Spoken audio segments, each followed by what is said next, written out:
Thank you, Senator Pan. Senator Stone.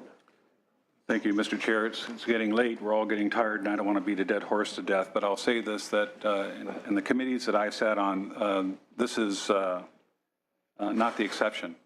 I have witnessed on other committees that we have cost overruns for IT in various departments exceeding over $500 million.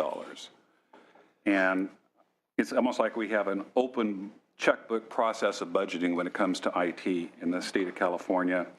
So in a situation like this and in other situations, I see three possible reasons why we're having these problems. One, when we do the bid specs, we're not competent in asking for what we need for a one-size-fit-all program, or we're not managing it well, or we're not holding the contractor accountable. I know, all know I come from a county environment. We put things out to bid. We put a contingency on the project, usually 10%, sometimes 15%, and then we require the contractor to take a bond out so that it's not the taxpayers holding the bag when things don't go right. So and it's even more problematic because we're located so close to Silicon Valley. I mean, we have all this expertise. We develop technology for the world right in our backyard, yet we can't set an example of how we can cost effectively build a program. And I share the same concerns as Dr. Pan. I mean, I pay my fees to the State Board of Pharmacy, and I think it's about $200 for every 2 years, or $250, something like that. And now we're going to hold all these licensees accountable for the shortcomings of the state of California or the contractors that we deal with. So I'm taking kind of a macro approach to this, but I'd also like a representative of the LAO. I personally would like to know in the past decade what we have spent on state IT, who the contractors are, and what the cost overruns have been. And if you would give that to each member of this committee, I think it's going to be an astronomical amount of money that I think that the state legislature needs to look at with a fine-tooth comb, because I think the citizens of the state are getting ripped off. And I think we need to hold people accountable within the state of California and accountable with the private contractors that we entrust to develop systems based on our specifications. So, I mean, it's ridiculous, $27 million, and we're here today requesting to go to $95 million, Mr. Chairman. I'm going to bet next year you're going to come back here again, and you're going to ask for yet more money, because it sounds like we can't even figure out phase 3 of this program and what the idiosyncrasies are going to be. Let's do public-private partnerships with Silicon Valley, and let's not go down this path of irresponsibility on the behalf of the taxpayers of the state of California. And for those reasons, I'm not going to support this. We got to draw a line someplace and say enough's enough. Thank you, Senator. So, Senator Mitchell. Thank you. And I just, in listening to Senator Roth, who has taken this issue very seriously and is trying to come up with some systemic processes to protect us in the future. But I just have to say that the state of California is not unique, Senator. There have been school districts, county boards of supervisors, county organizations, municipalities across the state, the court system, who have had huge IT failures. And I think the reason it's relevant in the Budget Committee is, it's going to require a culture shift in government to stop with our typical, the cheaper the better, lowest bidder gets the bid mentality when it comes to technology. Silicon Valley doesn't have any time for slow, responsive government. Government needs to figure out that technology, and good technology, costs money. And so while we talk about the dollar figure, Senator Stone, I don't know that that's a cost overrun. That may have been what the kind of system we really need cost in the first place. And so we have to step up to the plate, the administration, finance, in creating this culture shift where we understand, as big as California is, as complex as all of these state departments and these systems are, to build it is going to require that government invests in the brain power and the knowledge base to be able to negotiate contracts to protect us from the industry. There are 6 companies big enough in this state who bid on these contracts, and what government needs to do is, I don't know, stop issuing contracts to companies who fail us. It's not an infinite list of companies who are big enough and have the bandwidth internally to build systems that can run the 8th largest economy in the world. And so, part of it is on us, quite frankly. And what we tend to do in Budget Committee is have a knee-jerk reaction and not give them the resources they need. And then if they come back in a year and they failed again, then we're holding them accountable, whereas we have to figure out how to be partners to make it successful. Yes, we have a fiduciary responsibility to the taxpayers of California. We also have a responsibility to lead and recognize that technology is light years ahead of government, and we have to figure out how to catch up, how our Department of Technology can have the internal expertise and the attorneys with the expertise to negotiate contracts that are in our best interest and not contracts that leave us vulnerable. So we have a responsibility too, and we see these dollar figures and we react. I don't know that it's an overrun. It probably is what the contract should have cost us in the first place to get the kind of system we need to support all of those boards. So we have to have a different kind of conversation, I think, given our fiduciary responsibility to the state. Thank you, Senator Mitchell. Ms. Bosler, I think you may sense some frustration on the part of this committee, and rightfully so. I won't reiterate any of what's already been said, but just to make the suggestion, and I wouldn't be surprised if you've had it on your own, but there's got to be a completely better and different way of doing business, because we, as Senator Mitchell just said, we just clearly don't know enough. And Senator Stone laid out a lot of the steps that we failed ourselves. We didn't assess what each of these departments and offices and departments needed to be able to communicate to the bidder that which we were looking for, and it just is a failure. If it happened once, it'd be something, but after 2, 3, 4, we seem to fail on every one of these. And here we debate $5 million, $10 million, $20 million to fight for things that we believe in, and then we're just writing off upwards of $1 billion in just failure. So we're not going to resolve that tonight. We've got an issue before us. We have a motion by Senator Roth. You want me to say anything, Mr. Chair? Feel free to. Well, I just want to say, I'm not in a position to defend this procurement effort. I mean, for those who are interested, there's a state auditor's report that covers this in some detail.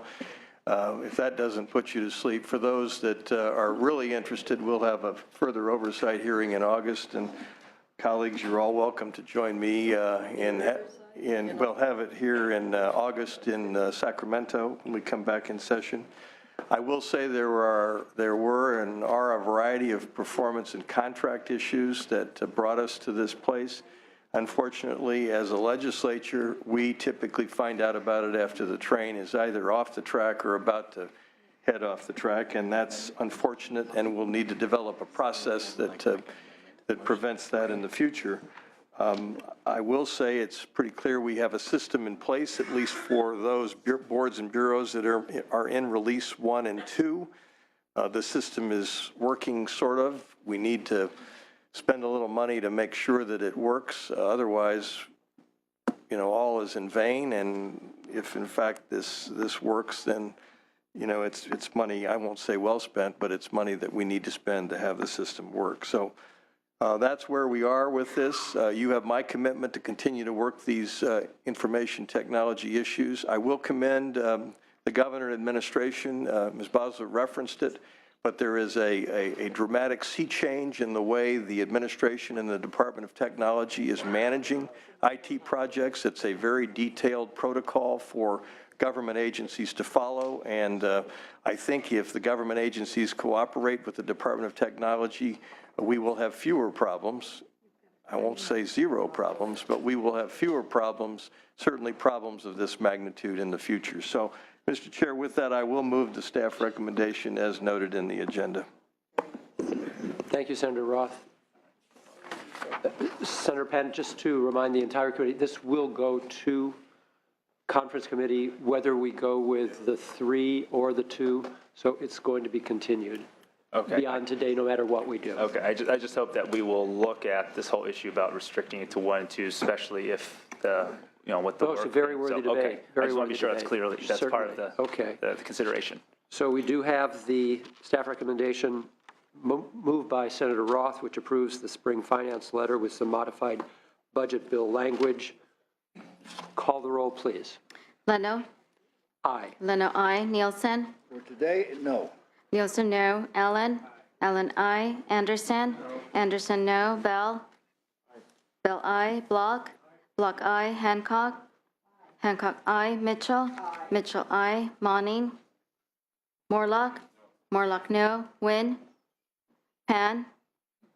Pan, aye. Pavley? Pavley, aye. Roth? Roth, aye. Stone? Stone, no. Wolk? Wolk, aye. That's 10 aye, 4 no. The measure passes 10-4. Staying with Subcommittee 4, we're going to move on to high-speed rail. Issue 12, page 16.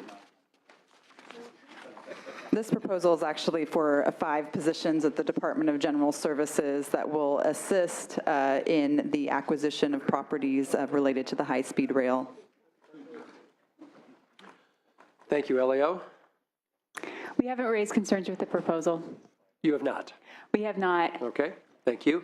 And just to clarify, this $841,000, which is proposed for the 5 permanent positions, comes from the Service Revolving Fund. Could you tell us about the fund, who pays into it, and what the balance of it is? John Fitzpatrick, Department of Finance. Department of General Services is a fee-for-service entity. They recoup costs for work of this nature from the entities they're providing the work to. They have a existing interagency agreement with the State Public Works Board, and are which is statutorily required to be performing this work for the high-speed rail project. And in the scheme of things, this is a relatively small amount of money for high-speed rail, but any reason why it wouldn't come out of their own funds? I can't speak to the high-speed rail project side of it. I do know we have staff here for that. This is the normal way we fund the Real Estate Services Division.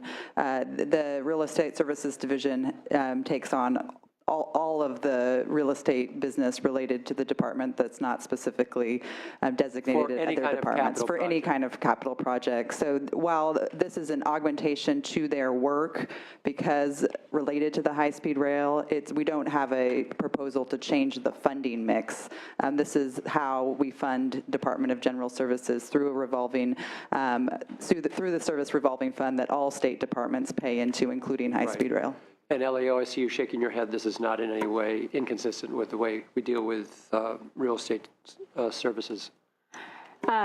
Yes, we have not raised any concerns about how this is being paid for. Our understanding is that actually high-speed rail is paying in to this fund to pay for these services. So it could come from a variety of sources that high-speed rail has access to. We don't have specific information on which one they are using for this, but we do understand it's coming from high-speed rail funds. Very good. Thank you. Senator Morlock, Senator Stone. Thank you, Mr. Chair. I'm going to be voting no because in general, this high-speed rail just keeps being thrown in my face everywhere I go. If I discuss drought, I'm told, well, why are you spending $68 billion on a high-speed rail? If I discuss pensions, I get, why are you spending money on high-speed rail? Mr. Chair, I don't know how this thing pencils out. I don't think it ever pencils out. So I think I'll be a no anytime it comes up. And I will count on it. thank you. Thank you, Senator. And Senator Stone. Mr. Chairman, just a quick question of the real estate division. Is there going to be professionals that are knowledgeable about eminent domain? Because I would assume that there's going to be a significant amount of eminent domain that's going to be used throughout the state of California. My understanding is that this work is not unlike the nature of work performed for other clients throughout the state, and therefore those folks are the professionals and appropriate to be performing the work for this project. So for the record, they do have a background in eminent domain transactions? Yes, these are matters that come before the Public Works Board. Nearly every Public Works Board, high-speed rail will be a significant number of those That's correct. So this is work that they perform on a regular basis. And if you don't mind, just out of curiosity, as this project continues, I assume that the state of California is going to be the beneficiary of inverse condemnation suits as you design a pathway. It's going to go through private property. What department within the state is going to be defending us against those lawsuits? Again, that's my ignorance in being in the legislature for such a short period of time. The Attorney General and the Department of Justice are the attorneys that defend the state for a variety of lawsuits, but certainly inverse condemnation would not be any different. Have we seen any, do you know if we've seen any lawsuits yet? I do not have that information, and I'd have to get back to you. Okay, thank you. Thank you, Senator Stone. I do want to focus again on the 5 positions that are in front of us, but these are all worthy questions. Do we have any public comment? No? Further questions? Senator Bell. We have a motion to approve the requested increase in 5 permanent positions. Call the roll, please. Leno? Aye. Leno, aye. Nielsen? No. Nielsen, no. Allen? Allen, aye. Anderson? No. Anderson, no. Bell? Bell, aye. Block? Block, aye. Hancock? Hancock, aye. Mitchell? Mitchell, aye. Monning? Morlock? No. Morlock, no. Wynn?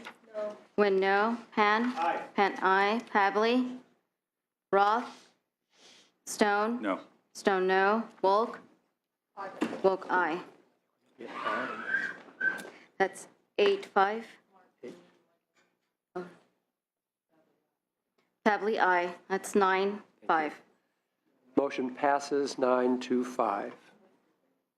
Thank you. Moving on to page 17, which is issue 13, Commission on State Mandates. Further suspensions. Ms. Bosler. Yes, the governor's budget proposes the suspension of several state mandates. One of them, the one before you, is the Crime Victims Domestic Violence Incidents Reports #2 and the Domestic Violence Background Checks mandate. Both of these mandates have been suspended and since 2001. The specific activities related to these mandates are protocols that have been in place at local governments for many years and are part of the best practices in the industry. And so because of that is why we thought it was fine to suspend the mandate, because we don't think it will have any impact on the actual activities at the local level. Another point I will mention is that the governor's budget reflects the complete payment of all of the pre-2004 mandate claims that were owed to local governments, counties, cities, and special districts, and that's built into the budget. That's $765 million. Thank you, Ms. Bosler. LAO? Clarification, Want to hear from LAO first? a clarification on that point. Sure. Senator Nielsen. Are you saying that this particular bill will have those paying of an arrears mandates in it, or it's going to be elsewhere? That actually was part of the 2014 Budget Act, the payment of those pre-2004 mandates, and they will be made by an action to the letter to the controller in the coming days. But didn't the governor announce some additional mandate relief in his budget in January? Maybe I missed that. We highlighted it in January because it was part of the 2014 Budget Act. There was a trigger that if revenues came in above what was estimated at the time that the budget was enacted, that those additional monies, the first call would be to pay down the pre-2004 mandate debt. And there's sufficient revenues to completely repay at the May revision. There was only a partial payment proposed in January because the revenues were not sufficient to completely cover the costs, but the May revision estimates are enough to fully cover the costs of the pre-2004 mandates. This was one of the more noteworthy commitments of the governor to get control of some long-suffering debt problems here, the mandates. Thank you. Thank you, Senator Nielsen. LAO. Thank you, Mr. Chair and members. Brian Euler from the LAO. These mandates have been suspended for the past few years, and when our office initially analyzed them when they came before the legislature, we recommended that both essentially be repealed because our analysis indicated that these activities were typically carried out by practitioners at the local level with or without the mandate. And for that reason, we recommended essentially repealing them. Thank you, Mr. Euler. And then I would have a question for both you, Ms. Bosler, and Mr. Euler. Since they have been suspended since 2001, we have not heard any complaints anywhere throughout the state from the domestic violence advocacy community. I just want to, because it's a very important subject to all of us, we want to make sure that we're not going to be doing any harm.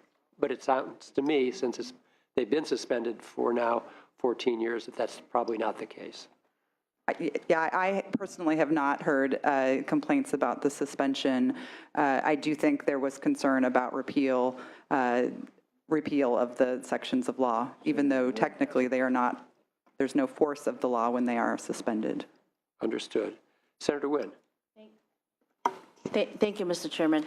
I'm on the committee as well, and we voted to support these two items. And I wanted to bring to your attention, colleagues, is first one is the Crime Victims Domestic Violence Incidents Report. This is a report that is a statute that requires it requires an officer at a scene of the domestic violence incidents that if there's any weapons involved, firearms or deadly weapons, that they are reported. And so that this procedure then would help making sure to protect those families or children who were at the scene, who was actually being threatened. Just because it's best practices, that doesn't mean that it's required of local government to do it. And these are the kind of things that are they're small in low workload, but yet if we allow local government to not report this, that one time, something's going to happen, and we did not know about it the last time that it did happen, and we could have prevented that. The second one is the domestic violence background checks. This one requires district attorneys and prosecuting city attorneys to perform database searches of person when they are charged with domestic violence or when considering a domestic violence restraining order against them. So the information is required to be presented to the courts, but if you don't have the information, then you can't present it to court. So I just want to bring that, to your attention, colleagues. Both of them equal about $22 million. Yes, it's been 14 years, but we just heard the statement that you haven't paid local government for prior to 2004 unfunded mandates. You haven't been at the city level, city council, and county supervisor. It is very, very frustrating when you tell us, do this, but we'll pay you whenever we feel like it, or at the end of it, 10 years later, you know what, keep on doing it if you want to, if you don't, don't. It puts local government in a position that's really, really unfair, because these are good issues and we need to keep up with them versus letting them go and not having those reports to protect these families or the next incident that we could have prevented. So I ask you to consider, colleagues, and not support the recommendation to remove this. Mr. Euler. Yes, with regards to the crime victims domestic violence reporting mandate, I think we equally, back when we initially analyzed this, we equally recognized the value of these reports and would note that the initial statutes that required the Department of Justice to issue annual reports sort of aggregating this data, those remained in statute even during the suspension, and would note that there appears to have continued to be robust local reporting despite the suspension. Most of the locals continue to report these incidents of domestic violence where weapons were included, and that data is available on the Department of Justice website. So as Senator Wynn clearly articulated what that mandate does, again, I think we have some comfort level, significant, in recognizing this has been suspended. The mandate reimbursement issues notwithstanding, they're going to get repaid, and that's more the finance side of the question before us. But on the fact of the mandate itself, I can't even imagine a local law enforcement agency not identifying weapons in such a situation and certainly in identifying them, they're going to report them. Is that accurate? I think it's probably fair to say, based on the experience during suspension, that it appears that most of the local agencies have continued to identify and report these incidents. There is certainly some risk in suspending the mandate that is a voluntary activity, but it does appear that this is sort of basic protocol at this point. Senator Leno? Senator Hancock, then Senator Roth. If I may, I spent many long months as an assembly member sitting on a committee that was chaired by now Director of Resources, John Laird, who was in the assembly at the time. We looked at all the mandates. We learned a great deal. Most of these are things that are quite easy to do and should be done. I think very few of us can imagine a police department that wouldn't collect police reports on these matters. And it raises the issue of why should the state pay local government to do their job, which is adopt best practices in these areas. What we also found out was that the request for reimbursement was very uneven. There were certain cities or counties that would ask you to pay for every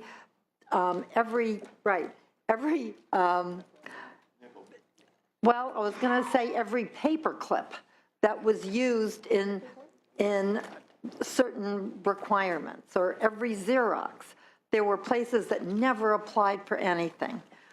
And so I think if we wanted to relook at the mandates again, we also found out that many mandates had strong constituencies, others did not. I think there's strong constituencies for this one because they're best practices, they're common practice.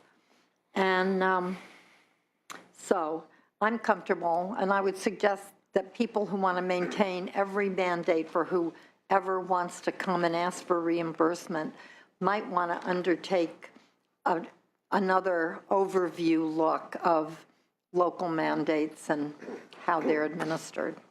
Thank you, Senator Hancock. And I think your comment is well taken. By definition, every mandate has a constituency. It's there because of the constituency. And to the governor's credit, we have, I think, saved about $700 million in recent years by reviewing these mandates and suspending those that finally need to be suspended. And Senator Hancock's other comment, that this is a local law enforcement task. And the real policy question before us here is whether the state should be paying local government to do the very basics in a domestic violence situation. Would you really not look for and report weapons at such a time? Of course you would. And if you're not doing your job. And the question is, should we be paying you to do that? Senator Stone. Thank you, Mr. Chairman. I respect your comments, and I just want to say that I think you're touching a sensitivity issue here. For those of us that have served in local government, me for 22 years, we have witnessed the state of California impose horrific mandates on us. We're going to be talking about realignment here very shortly, and the cost has been borne by local governments to the point where our budgets are stretched. You're absolutely right. Are we going to stop doing these two programs? Absolutely not. But in the past, the state has paid for the cost of those programs. We're talking about $22.6 million. With the billions of dollars that we've dished out today, Mr. Chairman, this is just budget dust. You know, let's just show local government that, you know what, this is a very small token of appreciation, if you will, that they're going to still step up to the plate and allow these local governments that are struggling, and I've got a number of them in my district, that cannot pay their public safety bills. I've got the city of San Jacinto that Mr. Morrell is the senator for. I'm right next door in Hemet, that is operating at a deficit. They cannot pay their public safety bill. You've got the city of Hemet that has got major challenges in paying their public safety bill. So all these little hits become a cumulative effect. The city of Wildomar had to cut their police down to 0.4 officers per 1,000. We know that the state standard's about 1 per 1,000. So you know, we shouldn't be leaning on local government any more than we have. I think one of the reasons why we're doing well financially as a state, granted the economy is doing a little bit better, but we've shifted a lot of cost, especially with our realignment to the local governments, that we now push them with congested jails, challenging budgets to maintain levels of service and public safety. And we sit up here and we say, oh, we got this wonderful surplus of maybe $10 billion. Well, it's come at the expense of local government. And for those of us that have served in local government, we're very sensitive to unfunded mandates. And I would urge this committee a very small token of appreciation to public safety agencies throughout the state of California to just fund this. It's nothing. I'm going to quote you on that $22 million being of no significance next time. Statewide, it's nothing. It's budget dust. Did we have, yes, Senator Roth? Well, you know, I chair the subcommittee, and the subcommittee did approve the funding of these two mandates. I do think, given the previous conversation this afternoon by my colleagues about whose estimate to accept and who's not to accept, you know, funds may be limited, and we do need to take a look at whether this $22 million, in fact, achieves the objective. And the objective, frankly, ought to be to identify and immediately deal with incidents of domestic violence. And I'm not sure you can attach a dollar figure to that. But you also need to take a look at what these mandates actually are. And we've apparently put a requirement. Local law enforcement deals with incidents of domestic violence. They receive the calls, they report, they arrive at the scene, and I guarantee you that if there are weapons involved, I don't know a single police department or sheriff's department that doesn't require the reporting officers to prepare a report. They're trained to do that. They do that each and every time. The report has to be available to the officer when the officer who deals, unfortunately, with many of these cases appears in court because they use the report to provide critical testimony and, in the appropriate case, convict the individuals involved of the offense. These mandates, however, do not interfere with the police department's responding. They do not interfere with the investigation that clearly must and certainly does result. It's a report that, it's a mandate that we put in place where we want them to produce a report and send it apparently to us so we can collect and maintain data. I'm not sure that that is critical to the objective here, which is to identify and immediately deal with domestic violence. That's certainly something that we need to deal with. And the other mandate has to do with doing checks, perhaps when there's a restraining order pending in court and there's a prosecutor involved. And I am pretty darn certain that in each and every case, the prosecutor is going to do the background check using the Department of Justice data system to find out whether the alleged perpetrator has committed any other acts, and certainly will supply that information to the court to make sure that justice is done. So we did, in subcommittee, approve the finding of these mandates, but I think when you balance out the equities, knowing that the objective is being sought, which is the identification and immediately dealing with domestic violence incidents, I think the staff recommendation is appropriate given the budgetary challenges we have. So, Mr. Chair, I would move the staff recommendation. Thank you, Senator Roth. Do we have any other comments from the committee? It looks not. I don't see any public comment. Again, for all the reasons stated from what we've heard from Finance and from the LAO, the fact that this has been suspended since 2001, we haven't heard of any incidents of concern around it. I certainly will be supporting this, and 22 million is indeed 22 million. I ask that the roll be called, please. Leno? Aye. Leno, aye. Nielsen? Aye. Nielsen, aye. Allen? Aye. Allen, aye. Anderson? No. Anderson, no. Bell? Aye. Bell, aye. Block? Block, aye. Hancock? Aye. Hancock, aye. Mitchell? Mitchell, aye. Monning? Morlock? Morlock, no. Wynn? No.